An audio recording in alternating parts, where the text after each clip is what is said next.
The air in Berlin that May evening in 2000 must have carried a certain electricity, don't you think?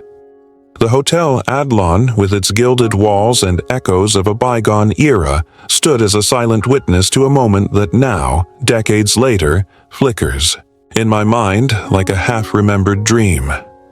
There was the Dalai Lama, a figure whose very name conjures images of snow-capped peaks and whispered prayers, stepping into a world of champagne flutes and murmured pleasantries. And there, too, was Julia Biedermann. Her actress's poise a quiet contrast to the monk's serene gravity. They met, they spoke, a fleeting intersection of lives captured in a photograph that would later spark a question so strange, so tantalizing, that I can't help but chase it down every winding path it offers. Did Julia Biedermann scam the Dalai Lama? Oh, how that notion dances on the edge of absurdity and intrigue. It's a riddle that pulls me in, not just for what it says about them, but for what it reveals about us, our hunger for stories, our readiness to believe the worst, our quiet, yearning for something transcendent. Let's start where the light is brightest. The facts, those stubborn little anchors that keep wild speculation from drifting too far. It was May 14th, 2000, and the Dalai Lama had come to Berlin not for glamour, but for purpose. Earlier that day, he'd spoken at a conference hosted by the Friedrich Naumann Foundation, a group tied to Germany's Free Democratic Party, whose liberal ideals found a natural ally in his call for Tibetan freedom. Imagine him there. His voice, soft yet unyielding, recounting the sorrow of a land overtaken in 1959, when he, at just 24, fled across the Himalayas to India, leaving behind a Tibet that would never be the same. He was 64 then, in 2000, his face etched with lines that told of both suffering and grace. A man who'd been chosen at 3, enthroned at 4, and honored with the Nobel Peace Prize in 1989 for a fight that refused the sword. And Julia. She was 33, a Berlin native whose life had unfolded under spotlights and applause, her roles in German television a far cry from the monk's austere path. Their meeting at the Adlon reception was no grand summit, just a conversation, a moment of human connection amid the clink of glasses and the hum of polite chatter. But then comes the whisper, sharp and unexpected. Julia Biedermann, lua gat juk jat lai lat ma. She scammed him. My breath catches at the thought. A scam? In that gilded room, under the gaze of photographers and dignitaries? It's a claim that demands exploration, not because it's proven. Oh, how I wish there were some hidden dossier to unearth, but because it stirs something primal in me, a mix of disbelief and fascination. I've searched, through every corner I could reach. News archives from 2000, snippets of German press, even the chatter of ex-posts that ripple across time. Nothing, not a single credible trace of deceit ties Julia to any wrongdoing that night. The photo exists. Michael Jung's lens caught them mid-exchange, her smile polite, his demeanor calm. But beyond that, the trail goes cold. So why does this idea linger? Why does it feel like a thread I must pull, even if it unravels into thin air? Let's imagine for a moment, shall we? Suppose there was a scam, not the kind with forged checks or stolen relics, but something subtler, more human. Picture Julia, her actress's charm in full bloom, leaning in to tell the Dalai Lama a story, a tale of a Tibetan cause she'd champion, a promise to rally her fame for his people. Maybe she meant it in that moment, her heart swelling with the romance of it all, only to let it fade as the weeks rolled by, her attention snagged by the next script, the next stage. Would that be a scam? Not in the legal sense, no, but in the quiet betrayal of intent. A promise broken not with malice, but with the distracted drift of a busy life. I can see him nodding, his eyes kind, trusting her words because trust is his nature.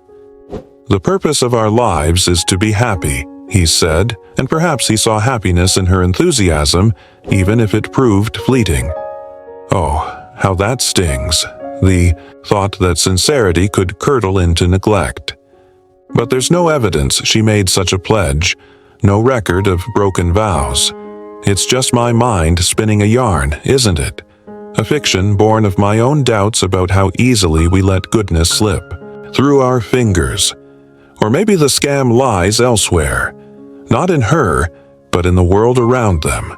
Think of the Adlon itself, a place rebuilt from the ashes of war, its opulence a stark contrast to the exile's simplicity.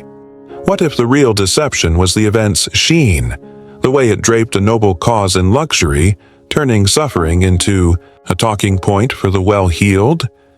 I can almost hear the whispers. Oh, how tragic, Tibet's fate. Pass the caviar, won't you? It's a cynical thought, I know, but it gnaws at me. The Dalai Lama stood there, a living symbol of resistance, while others mingled, their sympathy real but fleeting, a performance as polished as Julia's own. Could that be the scam? Not hers alone, but ours, collectively. We applaud the hero, yet how often do we act? Action is the antidote to despair, Joan Baez once sang, and I wonder, did that night inspire action or just more words? Let's step back, though, and widen the lens. Julia Biedermann wasn't a con artist lurking in the shadows. She was a woman of her time, her career a mosaic of small triumphs and quiet struggles. Born in 1967, she grew up in a Berlin still scarred by division. The Walls fall in '89, a backdrop to her early adulthood. By 2000, she'd carved a niche in German TV. Shows like Ich heirate eine Familie and Ein Schloss im Wörthersee. Her face familiar, her name a soft echo in entertainment circles. She trained in dance and music too, a triple threat whose talents leaned toward light, not darkness. I tried to see her there at the Adlon, not as a schemer but as someone drawn to the Dalai Lama's orbit, perhaps awed by his presence. Did she feel small beside him, I wonder? Or did she see it as just another role, a chance to shine, to be part of something bigger? There's no villainy in that, only humanity, flawed and searching, and the Dalai Lama. Oh, what a life to ponder. Born Lamo Dondup in a tiny village in 1935, he was plucked from obscurity by monks who saw in him the 14th incarnation of their leader. Can you imagine it? A toddler, barely steady on his feet, handed a destiny that would span continents and decades. His flight from Tibet in '59 wasn't just an escape, it was a fracture, a moment that split his life into before and after. India became his refuge, Dharamsala his new throne, and from there he built a voice that reached the world, soft, yes, but piercing in its clarity. By 2000, he'd seen so much: the Cultural Revolution's ravages, the slow erosion of his homeland, the West's applause tinged with inaction. Yet he smiled. He always smiles, doesn't he? It's a smile that disarms, that dares you to believe in something beyond cynicism. Be kind whenever possible. It is always possible, he said, and I feel that kindness radiating even through the grainy photo of that Berlin night. So where does the scam fit? Maybe it's not about Julia or the Dalai Lama at all. Maybe it's about me, about us. I sit here on March 6th, 2025, decades removed, and I feel a pull to cast shadows where there might be none. Why? Because it's easier, isn't it? Easier to imagine deceit than to accept simplicity. A meeting, a chat, a moment without malice. I think of Berlin in 2000, a city remaking itself after the wall, a place of reinvention and hope. The Adlon, too, had risen anew, bombed to rubble in '45, reborn in '97 as a symbol of resilience. That night wasn't just a reception, it was a collision of histories. Julia's, the Dalai Lama's, Germany's, Tibet's. And here I am, weaving a scam into it, as if purity can't stand on its own. The mind is its own place, and in itself can make a heaven of hell. A hell of heaven, Milton wrote, and oh, how true that feels now. Am I the scammer, tricking myself into doubt? Let's play with that idea. Let's run with it, wild and free. Suppose Julia did hatch a plan, not for money but for something less tangible. Influence, a story to tell, a brush with greatness she could carry forever. Imagine her later in a quiet cafe, recounting to friends, "I met the Dalai Lama. You? No, he listened to me. Really listened." Maybe she embellished, her actress's flair stretching the truth until it shimmered. Is that a scam? Or just the human urge to matter? I think of the Dalai Lama's response. He'd laugh, wouldn't he? That gentle chuckle he's known for, brushing off vanity with a wave. "If you think you are too small to make a difference, try sleeping with a mosquito," he's quipped, and I can't help but grin. He'd see through her, not with judgment but with understanding, knowing we all chase significance in our own stumbling way. Or flip it. What if he scammed her, not in cruelty, but in the sly wisdom of a teacher? Maybe he sensed her curiosity, her flicker of awe, and drew her into a conversation that shifted her lens just a fraction. "What do you seek, Julia?" he might have asked, his eyes twinkling, planting a seed she'd only notice years later, a question that lingered, nudging her toward something deeper than applause. It's a delicious thought, isn't it? The monk as the trickster, not for gain, but for growth, turning a casual chat into a quiet revolution of the soul. The best way to find yourself is to lose yourself in the service of others, Gandhi said, and perhaps the Dalai Lama, in his subtle way, offered her that chance. But I'm dreaming again, aren't I? Spinning tales when the truth might be plainer. Let's ground ourselves in Berlin, in that spring of 2000. The city was alive then, reunified, buzzing with possibility. The Dalai Lama's visit wasn't just a footnote, it was a statement, a reminder of struggles beyond Europe's borders. The Friedrich Naumann Foundation, with its roots in liberal thought, saw in him a kindred spirit. Freedom, after all, is a word that binds their missions. Julia, too, was a part of that moment. Her presence a nod to the way art and activism brush shoulders. I think of other encounters, celebrities meeting icons, their photos splashed across pages. Did Bono scam Nelson Mandela? Did Angelina Jolie trick Desmond Tutu? Of course not. It's absurd. So why her? Why him? Why this? Perhaps it's the language that trips us up. Lua gat, to deceive, to cheat, carries weight in Vietnamese, a sharpness that cuts through the German calm of Untold. Sich, converses. Did someone somewhere mishear or misread? A translator's slip? A rumor's birth?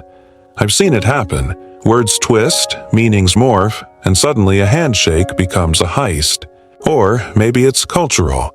A German actress, a Tibetan monk, a Vietnamese phrase colliding in a way that sparks confusion. I feel a pang of frustration. How fragile our understanding is. Words are, of course, the most powerful drug used by mankind, Kipling warned, and here they are, intoxicating me with possibility. Let's wander further. Let's chase the wind. Imagine the days after, Julia back in her Berlin flat, the Dalai Lama on a plane to somewhere new. Did she think of him again, I wonder? Did that night linger in her mind? A brush with a man who seemed to carry peace like a second skin? And did he remember her, one face among thousands? Or did she blur into the crowd? I like to think he did, if only for a moment, his memory a vast net that catches even the smallest fish. Every day, think as you wake up. Today, I am fortunate. To be alive, he said, and I wonder if he woke the next day with that thought, Berlin fading behind him. For Julia, maybe it was simpler. A story to tell at auditions, a name to drop. Not a scam, just life, messy and mundane. Or stretch it further.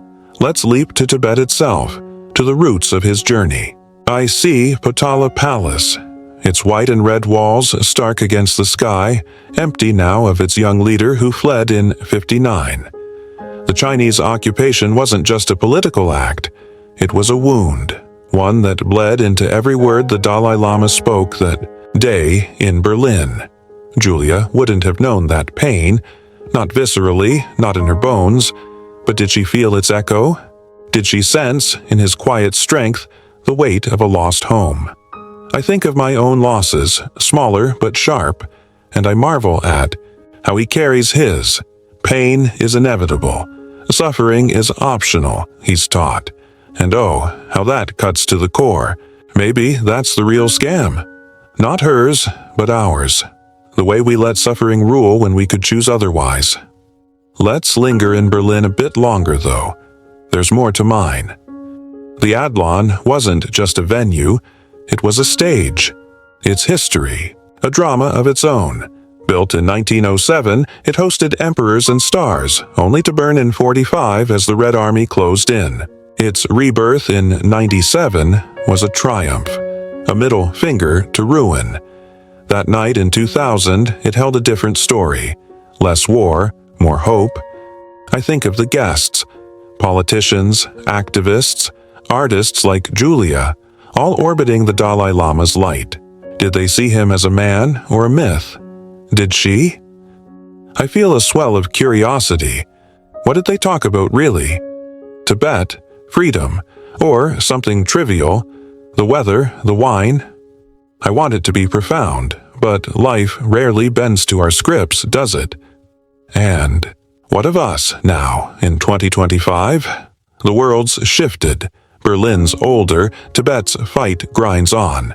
The Dalai Lama's voice still rings, though softer with age. Julia's faded from the spotlight, her name a whisper in trivia circles. I sit here, typing, and I feel time's pull. How fleeting that night was, how vast its echoes. The scam question feels smaller now, a pebble in a river. Maybe it's not about what happened, but what we make of it. The past is never dead. It's not even past, Faulkner wrote, and I nod. 2,000 lives in me, in this chase for meaning. So here's my heart laid bare. I don't think Julia scammed him. I think they met, two souls on divergent paths, and the rest is our invention. But oh, how I've loved the chase. It's taught me to question, to feel, to see the scam in my own rush to judge. The only true wisdom is in knowing you know nothing, Socrates said, and I'm there, humbled, curious, alive. What about you? What do you see in this tale? A scam, a spark, or just a mirror to your own soul? Let's sit with that, you and I, and let the mystery breathe.